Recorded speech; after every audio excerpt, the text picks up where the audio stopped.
Inselmilkom u nistedinkom għal 157 riflessjoni 3 minuti mal-Patri. Solennità ta' Kristu Sultan tal-ħolqien kollu.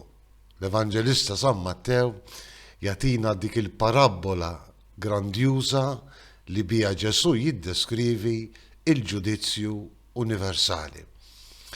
Parabola li min jaf kemm il-darba smajnija, parabola li tfakkarni dejjem fl-eżamijiet tgħidu li biex ġej illum. Meta jiena nagħallem l-istudenti, ovvjament ma ntihomx il-karta tal-eżami għax dak ma jkunx ġust, imma bħal kull għalliem ittihom xi hints kif ngħidu bl-Ingliż biex ikunu jistgħu jiddereġu lilhom infushom ħalli jistudjaw sewwa għall-eżami li jkun ġej għalihom. Kristu aktar ħanin magħna għall-eżami tal-aħħar li l-kol kemm aħna rridu nagħmlu. Ġesu mhux hints jatina, mhux ħjiel ta' dak li sejrin naffaċċjaw fil-mument tal-ġudizzju tagħna, imma jatina il-karta tal-eżami kollha kemm hi.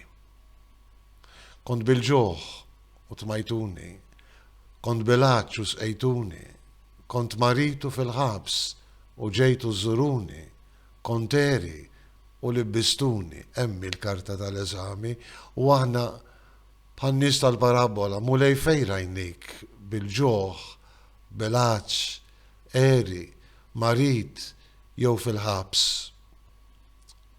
U Ġesu ser ifakkarna solennement kull ma għamiltu mal-iżgħar fost dawn ħuti għamiltuh miegħi.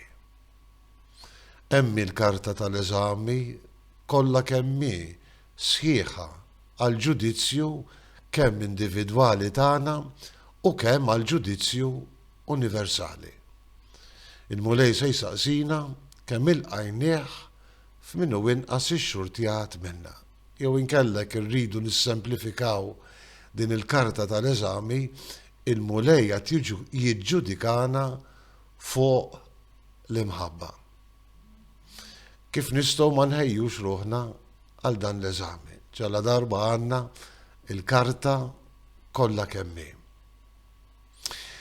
Ejjew nitolbu lill-Ispirtu Qaddis tal-Alla biex iqawwina biex f'kull kelma ta' kuraġġ li nagħtu, f'kull azzjoni li nagħmlu biex ngħinu lil minnu inqas ix-xurtijat minna, inkunu qed inħobbu u mhux biss dik il-persuna partikolari, imma nkunu qed nozzu il-persuna stess ta' Kristu li anki fihom minkejja il-faqar, id-batija u ċkunija hemm il-preżenza ta' Kristu Sultan tagħna.